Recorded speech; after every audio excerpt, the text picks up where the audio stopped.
ಗೆಳೆಯರೇ, ನಾವಿವತ್ತು ಫೋನ್ಪೇನಲ್ಲಿ ನಮ್ಮ ಒಂದು ಯು ಪಿ ಐ ಪಿನ್ನನ್ನು ಮರ್ತೋಗಿದ್ರೆ ಅದನ್ನು ಯಾವ ರೀತಿ ನಾವು ಚೇಂಜ್ ಮಾಡ್ಕೋಬೋದು ಅಂತ ಚರ್ಚೆ ಮಾಡೋಣ. ನಾವು ಏನು ಬ್ಯಾಲೆನ್ಸ್ ಚೆಕ್ ಮಾಡೋದಕ್ಕೆ ಮತ್ತು ಹಣವನ್ನು ವರ್ಗಾವಣೆ ಮಾಡೋದಕ್ಕೆ ಯೂಸ್ ಮಾಡ್ತೀವಿ, ಆ ಪಿನ್ನನ್ನು ನಾವು ಮರ್ತೋಗಿದ್ದೀವಿ ಅಂದರೆ ಅದನ್ನು ಈಸಿಯಾಗಿ ನಾವು ಸೆಟ್ ಮಾಡಬಹುದು. ಅದಕ್ಕೆ ಏನೇನು ಬೇಕು ಎಲ್ಲವನ್ನು ನಾನು ಇವತ್ತು ಹೇಳ್ತೀನಿ.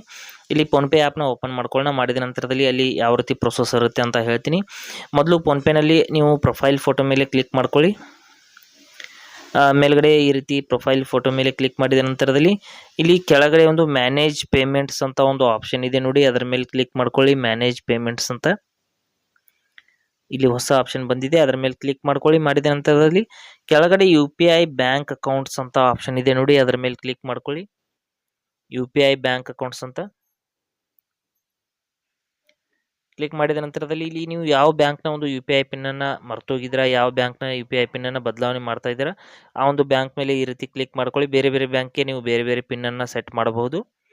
ನಂತರದಲ್ಲಿ ನೀವು ಮರ್ತೋಗಿದ್ದೀರಾ ಅಂದರೆ ಇಲ್ಲಿ ಯು ಪಿ ಐ ಪಿನ್ ಅಂತ ಆಪ್ಷನ್ ಇದೆ, ಅದರ ಮುಂದೆ ರಿಸೆಟ್ ಅಂತ ಒಂದು ಆಪ್ಷನ್ ಇರುತ್ತೆ ನೋಡಿ. ಇಲ್ಲಿ ಆ ಒಂದು ರಿಸೆಟ್ ಆಪ್ಷನ್ ಮೇಲೆ ಕ್ಲಿಕ್ ಮಾಡ್ಕೊಳ್ಳಿ. ಮಾಡಿದ ನಂತರದಲ್ಲಿ ಆಧಾರ್ ಕಾರ್ಡ್ ಅಥವಾ ಎ ಟಿ ಎಮ್ ಕಾರ್ಡ್ ಮೂಲಕ ನಾವು ಯು ಪಿ ಐ ಪಿನ್ನನ್ನು ಚೇಂಜ್ ಮಾಡ್ಕೋಬಹುದು. ಆಧಾರ್ ಕಾರ್ಡ್ ಮೂಲಕ ನಾವು ಮಾಡಿದರೆ ಆಧಾರ್ ಕಾರ್ಡ್ನಲ್ಲಿ ಇರುವಂಥ ಫೋನ್ ನಂಬರು ಬ್ಯಾಂಕ್ ಅಕೌಂಟಲ್ಲಿ ಇರುವಂಥ ಫೋನ್ ನಂಬರ್ ಸೇಮ್ ಇರಬೇಕು.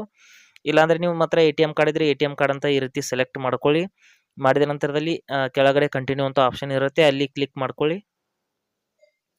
ನೋಡಿ, ಆಧಾರ್ ಕಾರ್ಡ್ ಬೇಕಾದರೆ ಮಾಡ್ಕೋಬೋದು, ಆದರೆ ಎರಡು ಕಡೆ ಫೋನ್ ನಂಬರ್ ಸೇಮ್ ಲಿಂಕ್ ಇರಬೇಕು, ಇದ್ರೆ ಮಾತ್ರ ಆಧಾರ್ ಕಾರ್ಡ್ ಮೂಲಕ ಆಗುತ್ತೆ. ನಾನು ಎ ಟಿ ಎಮ್ ಕಾರ್ಡ್ನ ಸೆಲೆಕ್ಟ್ ಮಾಡಿ ಇಲ್ಲಿ ಕಂಟಿನ್ಯೂ ಅಂತ ಕ್ಲಿಕ್ ಮಾಡ್ತೀನಿ.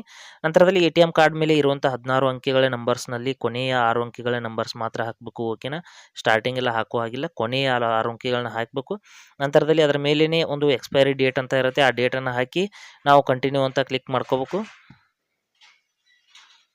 ಮಾಡಿದ ನಂತರದಲ್ಲಿ ಬ್ಯಾಂಕ್ ಕಡೆಯಿಂದ ಒಂದು ಒ ಟಿ ಪಿ ಬರುತ್ತೆ ಸ್ನೇಹಿತರೆ, ಅದನ್ನು ಅದು ಆಟೋಮೆಟಿಕ್ ಆಗಿ ತಗೊಳುತ್ತೆ. ನಂತರದಲ್ಲಿ ಈ ರೀತಿ ರೈಟ್ ಮಾರ್ಕ್ ಮೇಲೆ ಕ್ಲಿಕ್ ಮಾಡ್ಕೊಳ್ಳಿ. ನಂತರದಲ್ಲಿ ಹೊಸ ಪಿನ್ನನ್ನು ಸೆಟ್ ಮಾಡ್ಕೊಳ್ಳಿ ಅಂತ ಹೇಳ್ತಾ ಇದೆ. ಕೆಲವು ಬ್ಯಾಂಕ್ಗಳಲ್ಲಿ 6 ಅಂಕಿಗಳ ಪಿನ್ ಇರುತ್ತೆ, ಕೆಲವು ಬ್ಯಾಂಕ್ಗಳಲ್ಲಿ 4 ಅಂಕಿಗಳ ಪಿನ್ ಇರುತ್ತೆ. ನೀವು ಎಷ್ಟು ಅಂಕಿಗಳ ಪಿನ್ ಇರುತ್ತೆ ಅಷ್ಟು ಅಂಕಿಗಳ ಪಿನ್ನನ್ನು ಕ್ರಿಯೇಟ್ ಮಾಡ್ಕೊಳ್ಳಿ. ನಂತರದಲ್ಲಿ confirm pin digit U P I pin ಅಂದರೆ ನೀವು ಮತ್ತೊಂದು ಬಾರಿ ಅದೇ ಪಿನ್ನನ್ನು ಹಾಕಿ ನೀವು ರೈಟ್ ಮಾರ್ಕ್ ಮೇಲೆ ಕ್ಲಿಕ್ ಮಾಡಿದರೆ ನಿಮ್ಮ ಪಿನ್ ಅನ್ನೋದು ಸಕ್ಸಸ್ಫುಲ್ ಆಗಿ ಚೇಂಜ್ ಆಗುತ್ತೆ. ಇನ್ಮೇಲೆ ನೀವು ಹೊಸ ಪಿನ್ ಮೂಲಕ ನೀವು ಬ್ಯಾಲೆನ್ಸ್ ಚೆಕ್ ಮಾಡ್ಬೋದು, ಹಣವನ್ನು ಕೂಡ ವರ್ಗಾವಣೆ ಮಾಡಬಹುದು.